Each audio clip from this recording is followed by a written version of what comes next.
Hello, hello, hello. Welcome back to Love Unconditioned. I am Greg Vance, and we are on episode 3, chapter 2. Yes, chapter 2. I'm so sorry that it has taken me a bit of time to get back onto this, but yeah, I just needed to realign, recenter, and I am here. It's a safe space, of course. Well, thank you so much, guys, for being on this journey with me. We're literally in this journey together. So I am so happy. There's a couple of things that have popped up with me since we last spoke. So I will share that with you at the end before we close off our session, our class, our chapter. But yeah, maybe just to recap onto chapter 1, where we spoke about, let me remind myself, the unconditional within. Gosh, I think some of those philosophies that we touched on, the fact that it's there, the fact that it exists in history, in religious books, and with other religious pathways and journeys, it's just like, it's there. Why do we not take it in? I hope you have also enjoyed that little exercise. I've been getting good feedback about it. The exercise on the body, feeling lovable, nurturing ourselves. Sometimes we catch up, like we catch onto debris, or debris literally latches onto us, other people's energies. So that was a good activity. I actually really enjoyed it. And then I hope you also were able to find some time to do those the journal prompt for 10 things that you are grateful for about yourself. And I really hope that you were able to internalize it, feel it, and not on a superficial level, but something deep, deep to your core, where it's almost like undoubtedly there, and you are able to just be grateful for yourself that you've got that ability, that you've got that body part, your smile, your eyes, the fact that you are able to connect with people and make other people feel good. I think it's very important that we sometimes underestimate ourselves. We downplay our abilities, our unique strengths, and we hyper, what's the word? We hyper extend other people's abilities, or upplay other people's abilities, and we see theirs as better when it could be exactly the same, and if yours might not even be better.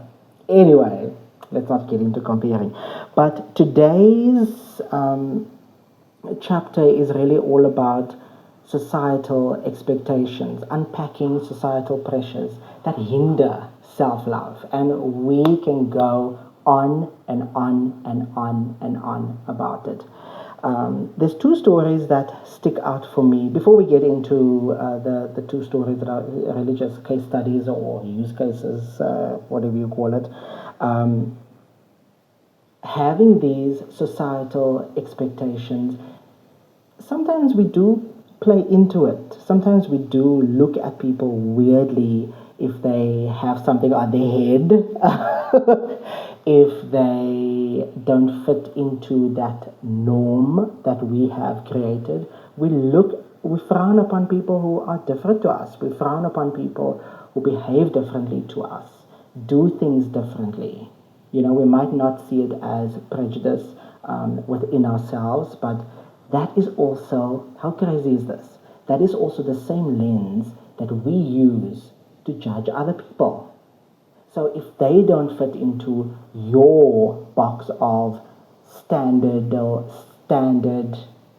behaviors, we frown upon them. We look at them like, oh, you weird. Why are you so suicidal? What's wrong with you? Have you, the exact same lens that we also use to judge ourselves, unfortunately. So if we do see other people weak and in a mental institution, or if we do see other people weak and they can't take care of themselves, we literally use that lens for ourselves also. It's very important to do these introspections. It doesn't make it wrong. I think it's important for us to realize that, hang on, why am I judging this person so harshly? Is it the exact same standard elements, criteria that I use to judge myself? Because yeah, it's not healthy to have literally like 20 points of how harshly you judge yourself, because at the end of the day we're going to suffer so much. But back to societal pressures. From when a child is not even born, guys, not even that fetus hasn't even fully been observed, that fetus hasn't even gone for like a 3 month or 6 month scan, that being already is having to fit into a societal checklist, a societal box. And by having this box, I mean like things like gender, what's it called? Gender reveal parties. So that's just one. That's literally just one aspect of it. And I'm not saying it's wrong. I think it's lovely for us to celebrate and have these beautiful get-togethers as friends and family, and also celebrate this life that is being formed and released to us as a human race and as a family. But from when that fetus is starting to grow, there are things like, oh, I can't wait for him to play soccer. And let me just pause there. Like literally, let's just pause there. Or again, I beg of you, please don't feel offended. I'm not saying that this is wrong. We don't realize the after effects that we cause as a society, as a human race, from when that child is born, is getting breastfed and all of those things, and eventually when they're wanting to own their own personality, they are so confused by what the world has thrown at them, because they must abide to this certain criteria, to this certain standard, that if you are male, you have to play sports. If you are female, you have to act like a lady. I mean, it is such, again, I have to stress that let's not think of this, that it's wrong that I'm doing this. And if you are, and if you've celebrated gender reveal parties, I think it's important for us to realize that these nuances where we think, it's nothing or it's not that serious, we don't realize the after effects that this has on that child when they've grown up and they're literally only 14 years old, or maybe even 6, 7 years old. The book that I read, The Velvet Rage, speaks about from when, so it primarily speaks about a gay boy's life. So from when that boy is only 6 years old, 5 or 6 years old, they realize that they might not be what the world would regard as normal. They feel like they actually don't really fit in here. You know what I mean? That by the time this child is like 11, 12, maybe even 13, 14, 16 years old, where they don't have a sense of self or are not living their authentic selves, because the parents or whoever is closest to them are telling them that they are wrong and they are an abomination, or whatever the case is, that they don't fit into what society is wanting them to be. Now that is pressure, guys. That is pressure. This brings me to the two stories that I wanted to share. I can't remember this guy's exact name. I think he was a rapper, Rick. Oh my goodness, Rick, or He was a South African rapper. Yeah, quite popular. I think his name is Ricky Rick. Anyway, but I don't personally know the full story, how he lived his life or things like that. I just know that he had good music. I listened to some of his music. I've seen him on TV, and had this fabulous life, at least on the outside. But one thing struck me when I heard of his situation on the media. I think rumors are that he let himself go. He let himself off, literally, from this. I don't want to say the word, but he left this physical plane. Let's say that. And apparently there was a social media tweet or a post. I'll come back a better man. Something to that effect. Now, again, I don't know the details. I really don't know what he went through. I personally can't relate on that level. I really have a lot of sympathy and empathy for people who get to that extreme emotions and feelings. But the fact that somebody so unique, that is unconditionally loved innately, whether or not he was a rapper, whether or not we saw a talent, whether or not he could contribute to society on a societal weird level. But the fact that somebody realizes that I actually don't fit in here, and perhaps in my next attempt I could be better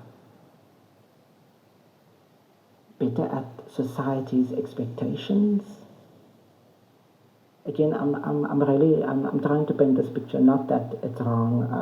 Please forgive me if that's the feeling that you're getting. But as society, we don't realize the immense pressure we put on people. I really want to stress the fact that we, literally on this journey, could even be playing to that tune that because they don't fit into society by being male, you have to wear pants. I mean, who wears short pants or like shorts to a point where it's by your thighs, whatever the case is. But we don't realize this pressure we put on people because of the way that they look, the way that they behave. I remember I was still in primary school where some other classmate asked me, "Why do you speak with your hands?"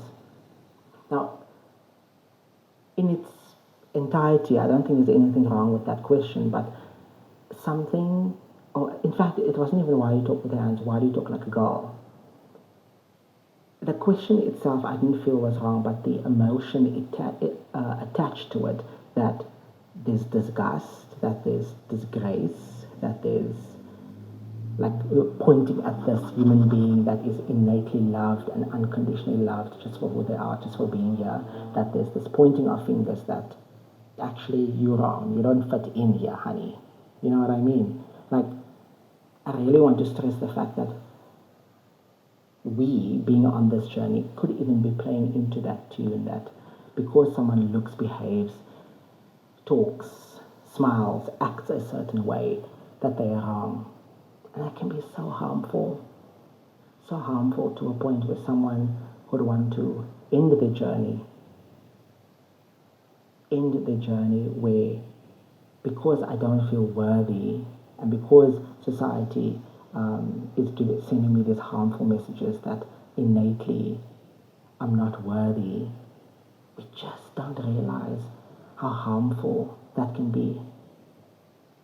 We really don't realize how harmful that can be. On the receiving side of these harmful messages, and because I don't fit in, I mean, I can talk at length about that because that's what I can speak to. That's the receiving end that I've been on from society. Even if I don't know, like if I wear a shirt a certain way, I've been looked at and I've been like laughed at literally out in the open, where it's like pointing at me and oh, ah ha ha ha, he's wrong. Oh my God, look what he's wearing. I literally wore heels to the office maybe once at the previous company that I worked at, and the looks that I got. Look, I feel like a lot of it was celebratory and excited, but I must say a lot of the men felt, or at least the feeling that I got from them was almost shy, like I don't want to say, like usually when I wore flat shoes, and when that was the norm for me, I'd engage with people, but you might find the guys like literally walking on the other side of the corridor or even turning back. Like how awkward is it? Like how much more awkward can you make it when someone does not align to your standard of behavior, your standard of being human, literally just being human, just for what I wore, just for the way that I act. It was such a funny experience, but yeah, as funny as it was, again, like if I wasn't at that level of literally just water off a duck's back, like I'm just already drained from the fact that people have been laughing at me since I was a teenager or even younger. If I didn't have that attitude, I would have been like, yeah, I can't imagine how I would have taken all of this negativity on, all of this harmful messages on and on and on to a point where I might want to end my journey. Yeah, that's one example.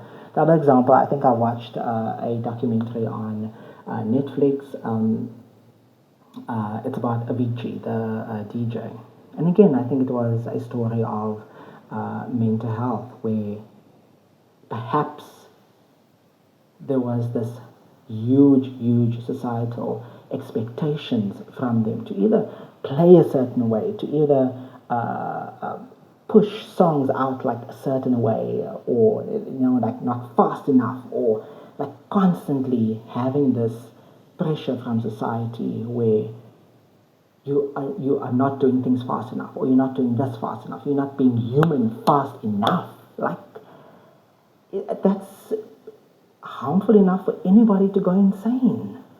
Like, I'm really just wanting to paint this picture of how society pressurizes us to be a certain way. And this is the purpose of this podcast, where we can be like, you know what? I'm not going to take that on.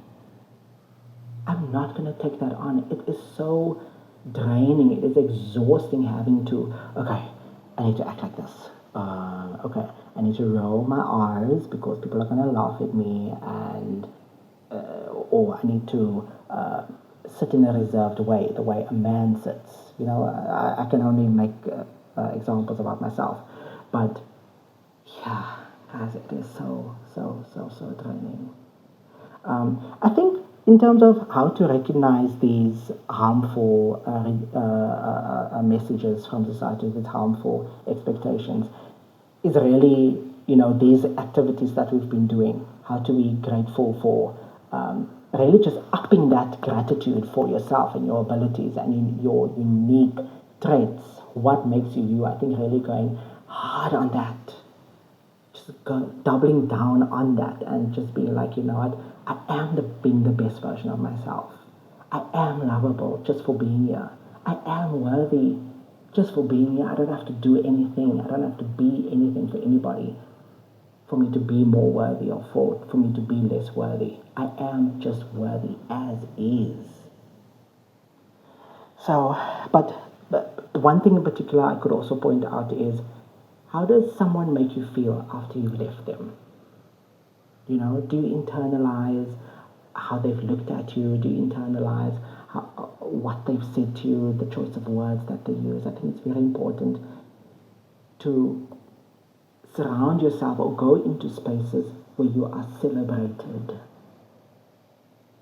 Not even tolerated, not accepted, celebrated.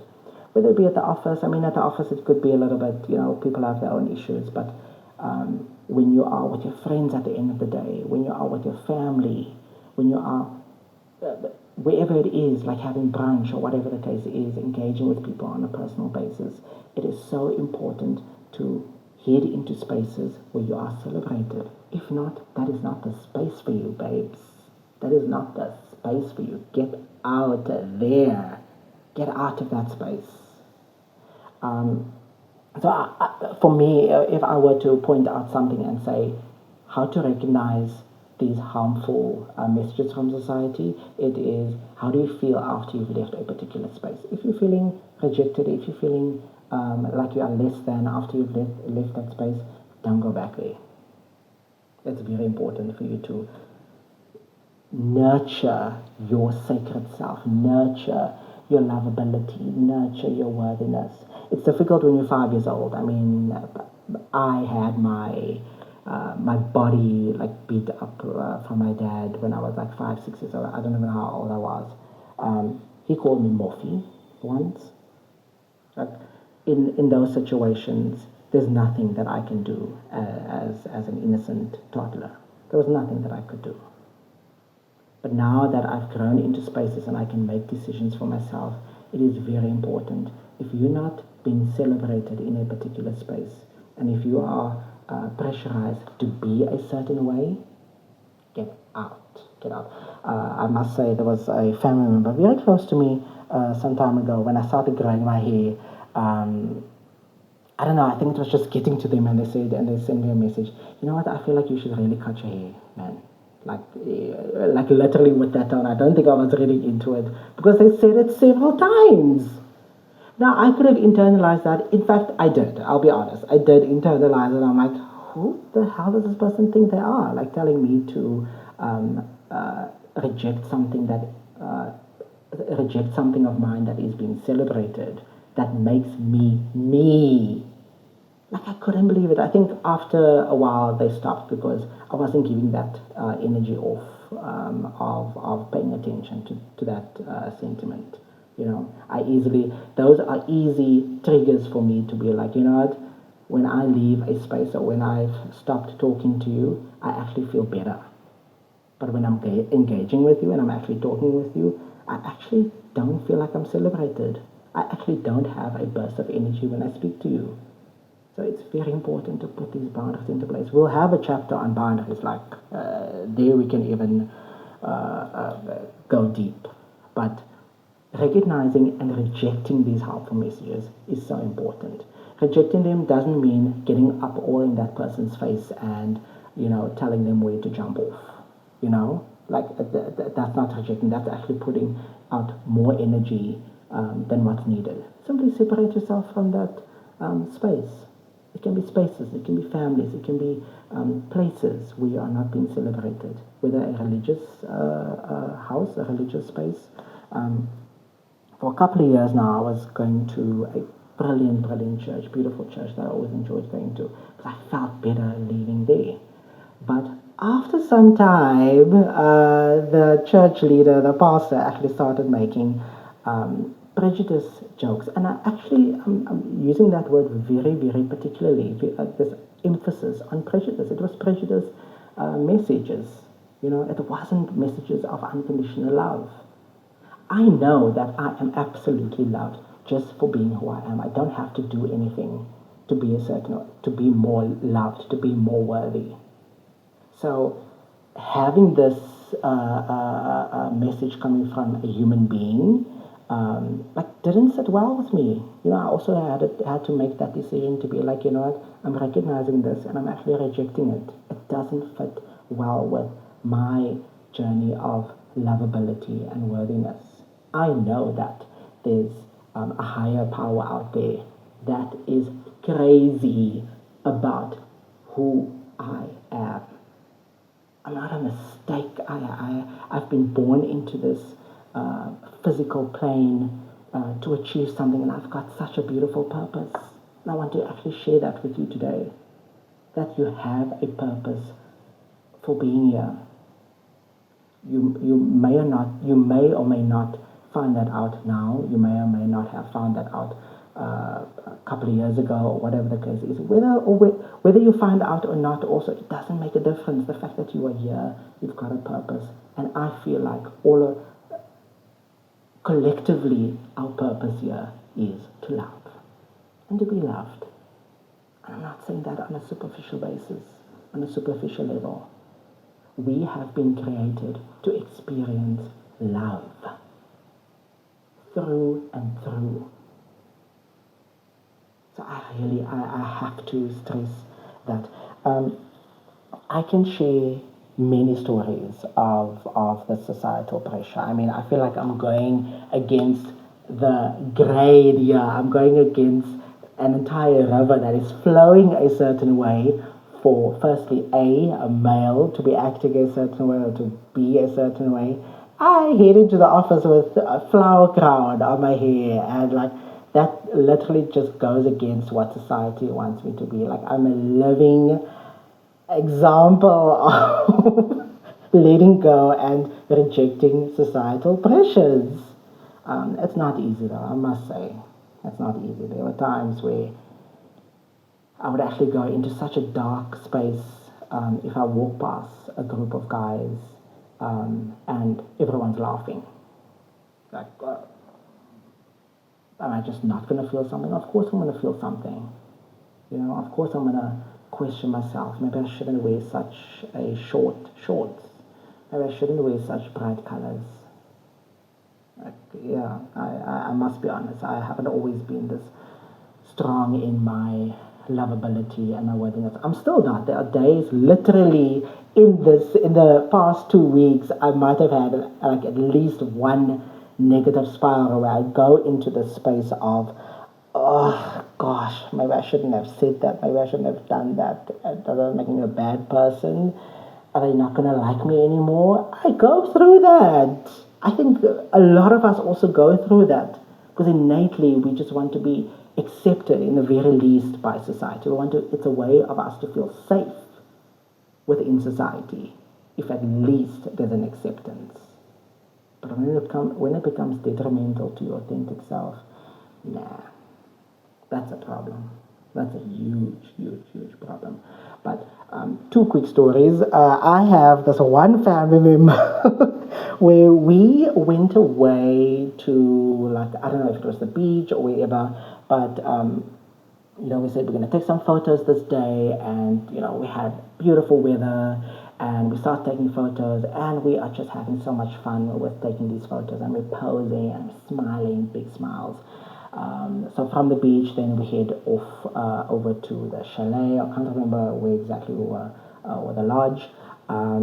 This person then went through the photos, and each of the photos they were not happy with because their belly was showing, or that wasn't their best side. Honey, all your sides are the best. If that is you, if that is what you are facing, if that is what you are feeling when people take photos of you, people take photos with you.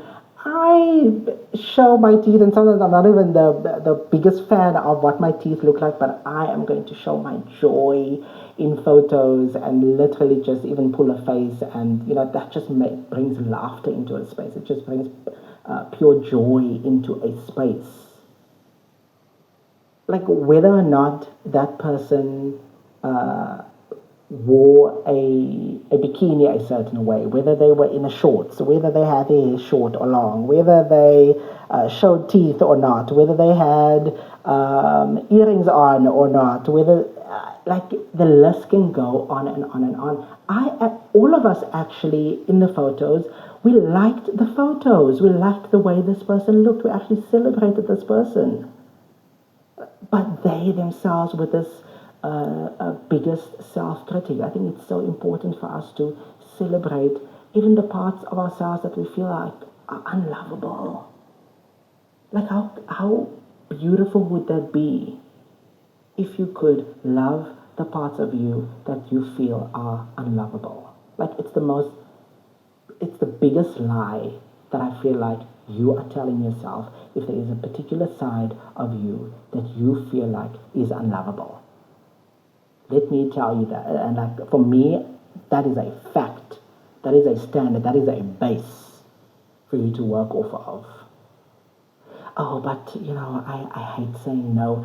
Actually, you are the biggest supporter and you're the biggest cheerleader of everyone else around you. And that's okay. That's a beautiful gift. We love you. You are loved. You are worthy. Oh, but I can't sing right, or I can't say certain words properly. You're good at everything else, though. Like, come on. Like, can we just tap into that celebrating of who we are just for being? Like, is that even a bizarre thought?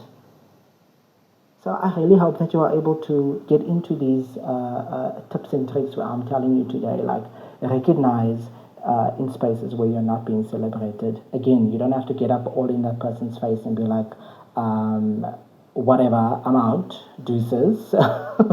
You can simply leave a place gracefully and send them love. Send them good vibes, and that's it. Move on. There are other places that you can be celebrated. Again, don't go looking for the celebration in places and in other people's spaces. You can be celebrated just in your space. You can celebrate yourself in the shower with your candles and a cup of tea, playing your favorite music. Guys, I discovered harp music. I think it's harp music. The other day, and it is so beautiful. If I am in the shower, it actually feels heavenly, and I have candles that's burning, and I have a cup of tea waiting for me at the side of the bed. Like, how much more can I celebrate myself? How much more can you celebrate yourself? I'm sure there are many, many, many more ways. We are quick to celebrate other people's wins and other people's successes. And I didn't even have to do much for you to celebrate them. How much more can you celebrate yourself? Go the extra mile, babes. Go the extra mile. I'm so happy that we're on this journey together because, yeah, I mean it when I said I had like a deep, dark spiral in the past 2 weeks that when we last spoke, and it wasn't a good space for me to be in because I ignored all the joy, all the other moments of joy and perfection that is around me. It's like I didn't even celebrate the fact that I woke up that day, but I'm depriving myself of all this joy just because of this one moment. A perception, not even like with someone telling me that, hey, you screwed up today. Like, I am the one that's letting myself go. I'm the one that's telling myself a story and believing in a lie that I am wrong. No. You are absolutely worthy just for being here. I can't stress this enough. I can't stress this enough. Even if you have to like repeat these words to yourself daily.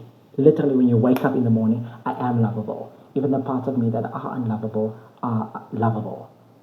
The parts of me that I feel like are not perfect are actually perfect, and I love it, and I celebrate it. I celebrate me. I celebrate the fact that I'm alive. I celebrate the fact that I opened my eyes today. I am being the best version of myself. I don't have to do anything for anyone for me to be more worthy. I don't have to be anything for anyone for me to be more lovable. I am lovable just for being me. Like, it's the biggest lie that we tell ourselves, that we've done something wrong and that makes us less lovable.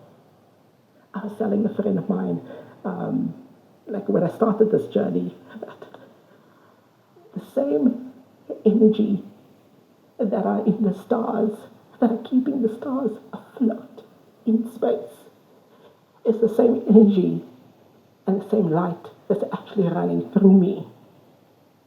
Like when you start believing that, when you start embracing that, you just can't help but fall to your knees and cry because other beings, other hurt beings, are telling you that you are not loved and oh, you've done this wrong and you are not forgivable. Recognize, reject, baby. Like when you start believing this absolute truth that you are lovable just for taking a breath, just for breathing, just for waking up in the mornings, your whole life can change. You don't have to have a good side when you take a selfie. You don't have to lose weight for you to be a certain way, for you to be more loved. You don't have to use anti-aging cream for you to feel, oh my gosh, for you to feel more beautiful. It is an absolute mess what we've created as a society. That we have to lose weight for me to be more lovable. I've seen that in society. I've seen that in movies. I've seen that in stories that I've heard from friends. That if I fit into this, I've done that. I've told myself that lie that for me to lose weight, oh, I can be like that influencer on Instagram. Like, he is just so absolutely charming. He's so good looking. I want to be like that. Perhaps, I don't know, people will stop saying no to me when I when I want to make dinner plans with them. But I am saying no to that. I am recognizing the harmful messages from society and I am rejecting that. All I want to say is, what is the lie that you are playing into that society is wanting you to be? Oh, moms have to stay home and take care of the kids. Moms can go out and have some drinks with the girls. Come on. Then you start thinking, oh my gosh, am I a bad mom if I'm not providing for my family? Yeah, I can go on and on and on about this, but peeps, this is a journey. I'm very excited. My schedule was supposed to say that I needed a guest on our podcast, but let's just soldier on because, yeah. Next chapter. Next chapter, the masks we wear. I've done that so many times. I've done that so many times. I kind of feel like I still do, and that's okay. I'm going to give myself some grace. But I still believe that a lot of us wear these masks, again, wanting to fit in. We don't realize, though, how detrimental that is to our authentic selves. And having this shame upon us. Like, it's just literally shame layers. Shame layers. I can't even believe I came up with that term now. I don't even know where I heard it. Shame layers, layer upon layer upon layer. So, yeah. And we're going to shed some of that false personas. Beautiful people, I'm so happy that we're on this journey together. I don't need to tell you that I love you. I'm sharing love, the same love that I have within me. I'm sharing that with you. Receive it, but know that you've got that same love, even if not more, within yourself. Embrace it. You're loved. You're worthy. I feel like we should have a bit of a tagline for this podcast where it's like a quote that we're going to stand by.